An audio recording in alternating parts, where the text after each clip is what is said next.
Welcome back to session 5 in our Methods and Tactics course in the No Man Left Behind self-paced training. I'm David Delk, and I'm here with Charles Cooper, Brett Klimmer, and Pat Morley. In the last session, we looked at how do we get a spiritually stuck man moving by providing value for him. And so in this session, we want to say, okay, well, what's next? We've got him going. What are we going to do now? We want to talk about how do we capture that momentum. And guys, I'm wondering, why do you think capturing momentum is A, why is it so important as a philosophy or an idea in ministry? And then second of all, why is it sometimes so difficult for churches to actually do? Well, why don't I take the why it's a difficult part? And basically, we try to get the men to do too much. So you've all been driving a car before and accidentally shift from first gear to fourth gear. What happens? You know, it bogs down, tries to stall out, and you just lose the momentum. And so it's very important to have an appropriate gear, be in the right gear with the guys and not try to do too much. Make sense? Yeah, you know, another thing is that you go to all the trouble of getting a guy moving, of getting him to take another step forward. If you don't capture that momentum that you've created, you've just wasted all that energy. And frankly, you've wasted the opportunity. There's a tremendous opportunity cost. You know, a guy's only going to take so many first steps. And so if you don't capture the momentum from those first steps, you know, you're just wasting a lot of time and effort. You know, as a pastor, most of this just makes so much sense to me. I suppose it's because I've been on the other side so long. You know, for years, it was all about getting people to the event. It was all about getting people there. Everything we did was to just get people there. And I can remember some huge things that we did and gave no thought about what was supposed to happen afterwards. Right. At all. I mean, they came, it was great. But come on. Really, Pastor, I mean, you know, be honest. I mean, we really do want to sustain all of that effort and that energy, and this is really what we're talking about. Having that next step, making sure that you're giving the guy something to do after he comes to your big event. Great. You know, and that is so important because if we're going to go to all this effort to do these events and activities, which we all do in our churches, it makes sense to just add a little bit more time and energy to make sure that we are providing a believable next step for our men. So that's what we're going to look at in this session as we learn about capturing momentum by giving men the right next step. Well, welcome back. We're here for session 5 in the No Man Left Behind self-paced training, the Methods and Tactics course, course 2. And it's great to see you guys back with us. The last session we talked about creating momentum by providing value. And if you remember at the beginning of that session, I showed you a graph, a chart that looked like a roller coaster. And we talked about, based on the distance between those peaks, can tell you what, if you're having some kind of an issue with your men's ministry, if it's going up and down, the distance between the peaks can tell you what the cause is. And if those peaks are far apart, say years apart, you probably have had a dynamic leader that's come and then left. And so without a good succession plan and a good leadership development plan, you've gone back into a valley again. But if those peaks are close together, say months apart, you probably have an event-driven ministry to men going on in your church. And the answer to the event-driven ministry in your church is to really implement the create, capture, sustain cycle to help you overcome what we call maybe a blippy men's ministry, a roller coaster men's ministry. And so the create, capture, sustain cycle will help you do that. And so when you're creating value, creating momentum by creating value, you're looking at the types of men that you have in your church and you're asking yourself, what will be valuable to these men? What's the language that I need to speak to these men in so that I can express the gospel to them? And so we talked about looking at guys' felt needs based on where they are on their spiritual journey, using that as the hook to get them in to speak into their lives with the gospel. So once you've gotten a guy engaged, maybe he came to a barbecue or he came to a men's retreat or he just went out to coffee with you just to talk and get to know him a little bit, how do you sustain that momentum, or how do you capture that momentum that you created in this man's journey? That's the focus of this session, capturing momentum with the right next step. And so here's that chart that we spoke about with the different distances between the peaks in your men's ministry effectiveness. So the capture step helps us answer the question, once we've gotten a guy engaged, once we've gotten him involved, how do we keep that momentum going? How do we capture that momentum? And so the capture momentum step solves the problem of the event-driven ministry to men, or the Blippy ministry, the Blippy men's ministry. So the first thing that we need to do is we need to think about engaging him in some kind of a second gear, some kind of a second step. And so we want to provide an opportunity that makes sense for him going from the activity that he was engaged in to begin with and keeping him moving along.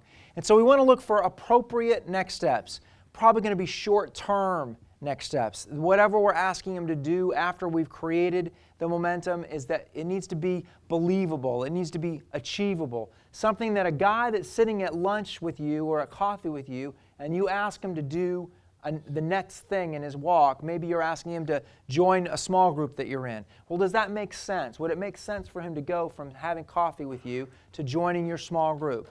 If you think, you know what, I don't really think that I've gotten enough of a relationship with this guy yet, or I'm realizing that this guy's real early in his spiritual journey, and my small group is doing a verse-by-verse study of the book of James, that might not be a good next step for that guy, so that wouldn't be an appropriate capture step.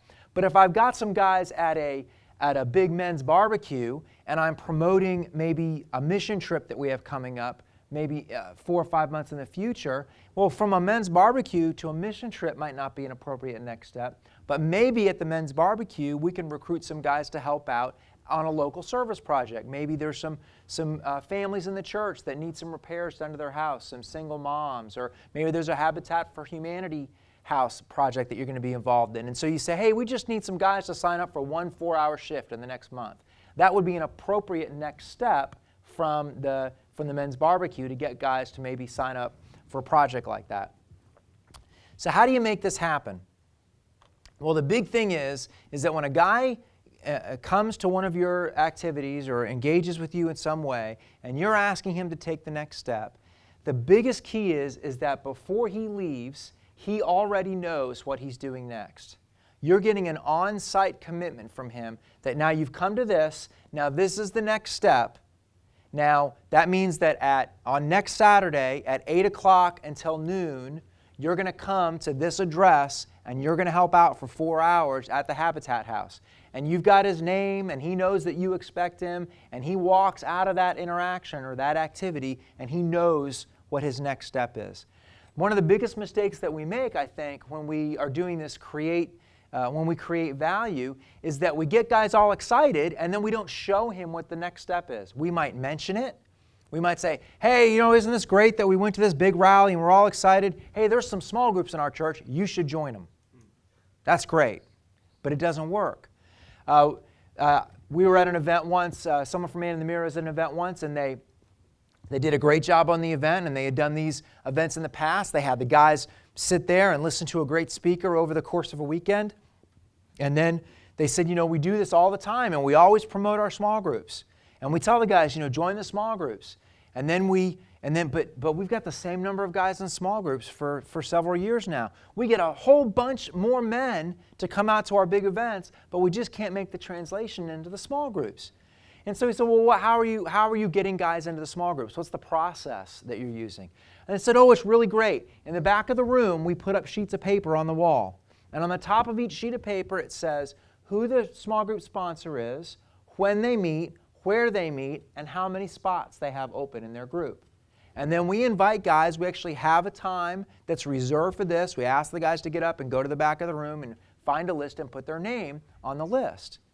Well, the problem with that is, there's a couple problems with that. First of all, the first problem is if you put a list up on the wall and I don't know the guy at the top of that list, I'm not signing up for his group. I want to know the guy, at least meet him before I get involved in his group. Secondly, if you tell me that this group meets at this place at this time and there's 2 spots left, well, that means that there's 4 or 5 other guys that are already in that group. I don't know how long they've been meeting. I don't know how well they know each other. I don't know. I don't have enough information to make me feel comfortable to walk into that setting on my own for the first time and just feel like I'm the odd man out. So we do these Man in the Mirror seminars at local churches, and we do You come in and do, for instance, a Rewired seminar. And so we know the target group that's going to come to a Rewired seminar. It's going to be guys that are cultural Christians just inside the church, maybe some biblical Christians, but they're guys that maybe have sort of been around for a while and they're feeling a little stale, you know. And we use the big idea, you know, Christianity is not about behavior modification, it's about heart transformation. And so we have a great weekend with the guys. And the moment they walk in, when the speaker first stands up, one of the first things that we say is, guys, the biggest benefit to this weekend is not going to happen on the weekend. Because towards the end of this weekend, we're going to give you an opportunity to get involved in a 6-week follow-up group. Now, why do we call it that? 6 weeks, because it's a short-term commitment, nice and easy. And a follow-up group, not a what? Not a Bible study and not a small group, because guys have in their heads what it means to be in a Bible study or a small group.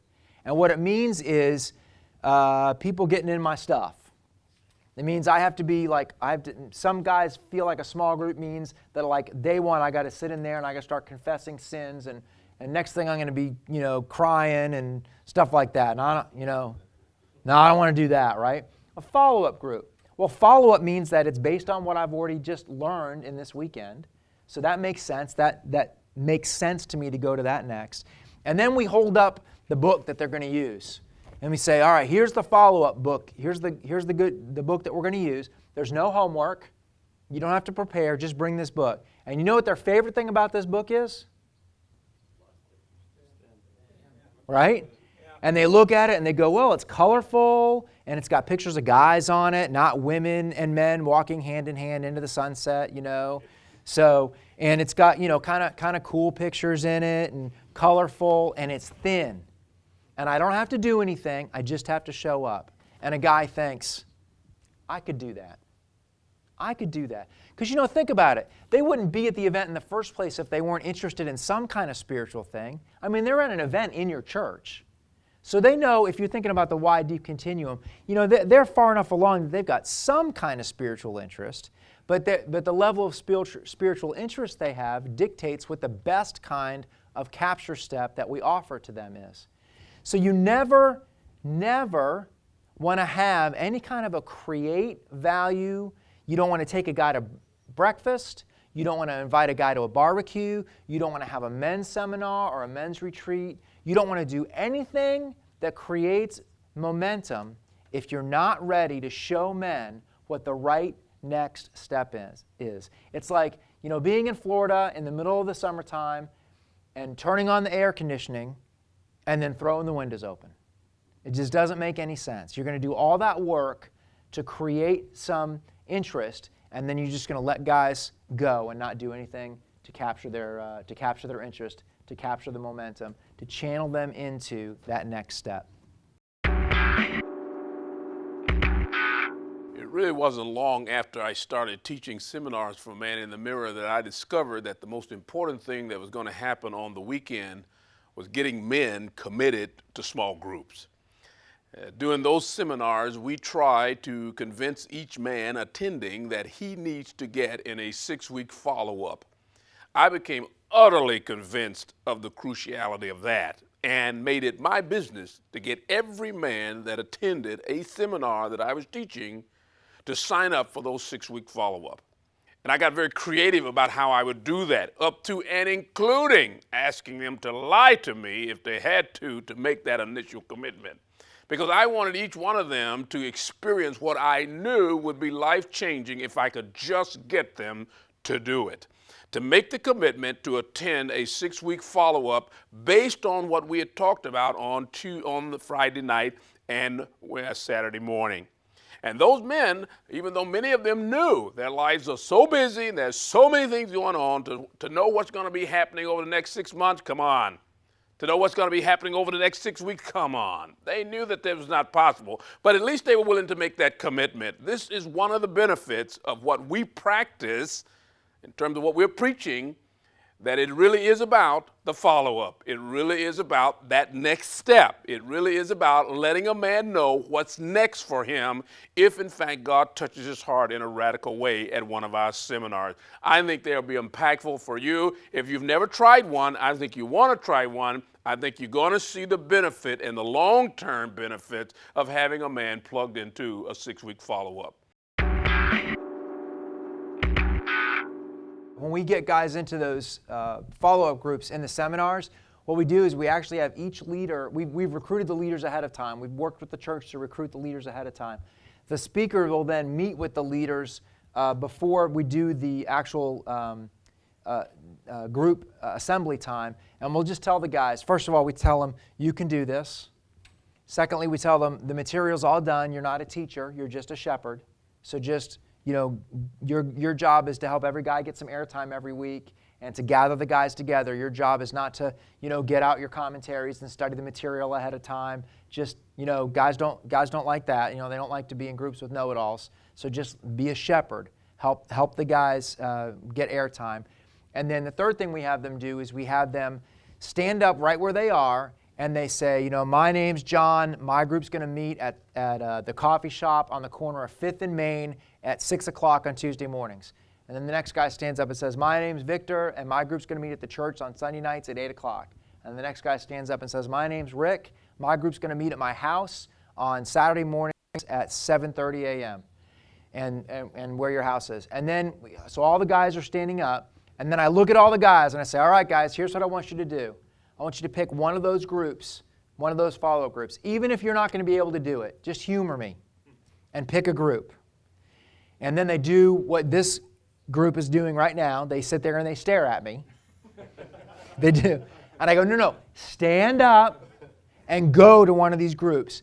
And for 5, maybe for 3 minutes, it is chaos, okay? Guys are going all over the place. They're like, when was your group meeting? When was your group meeting? 4 guys are heading towards the bathroom to hide out during this time so that they don't have to do it. And I go and I sort of head towards the door and, hey, where are you guys going, And then after about 3 minutes, you look around, and all around the room, there's all these new groups that have just established themselves for 6 weeks. I tell the leaders, just pass a piece of paper around, get everybody's name, phone number, and email address. And then remember we talked about in the Create Value session, we talked about personal invitations. So I say, you know what I want you to do? I want you to re-invite them. The night, 1 or 2 nights before your group meets, I want you to call every guy on the phone. If you can't get to see him face to face, then call every guy on the phone and say, hey, this is Rick. Remember we met on Saturday at the Success That Matters seminar at church, and I just want to remind you that tomorrow morning at my house at 7:30 we're going to meet for our first follow-up group meeting. I'm really looking forward to seeing you there. Are you going to be there? Now a guy's got to say no if he's not going to be there, right? But more importantly than that, he's had another personal contact, another person asking him, hey, I want you to come to this. I want you to be a part of this. And guys like that. Guys like to be invited. And so when I talk to the churches afterwards, the churches that do it the way we suggest that they do it, they have great results in getting guys into the groups. When we do it this way, the way I just described to you, 70% of the guys will sign up for a follow-up group. 70%. It's just great results. And then they'll even get guys from out that couldn't make it to the event. Some of the group leaders often will recruit other guys to join those groups as well. So it's a brand new group. A brand new group helps because everybody's in the same boat together. It's short term, 6 weeks. It's based on the topics that we were talking about. So it's an appropriate next step, and it's believable because they've got this book that's this nice second gear material. It's thin. There's no homework, so it pushes it towards the left side of the continuum, and it gives the guy a picture in his mind. I can do this. I can do this. Any other questions? Brian, tell us how this Create Capture combination has worked well for an event in your church. We have an annual retreat that our church has been doing for years, and we took and decided one year to do the capture phase. We had already done the Create, and we had guys going, but we were doing nothing with them when they came back. excuse me. So we took and we developed some studies that were based around the event that we were going to, and we got guys that were agreed ahead of time to lead the studies. We assigned them as leaders during the retreat to develop the relationships intentionally during the retreat. We had a meeting the last night of the retreat, got guys to commit to the follow-up, and when we got back from the retreat, we actually had all but about 2 or 3 of the guys that went, and we had 55 guys go that signed up and actually followed up and went to the capture momentum piece, the follow-up at the back end. That's awesome. Thank you for sharing that. That's great stuff, huh? What is the most prevalent type of event for men in most churches? Well, it would have to be the monthly breakfast. Now, this is somewhat ironic because while a monthly breakfast is one of the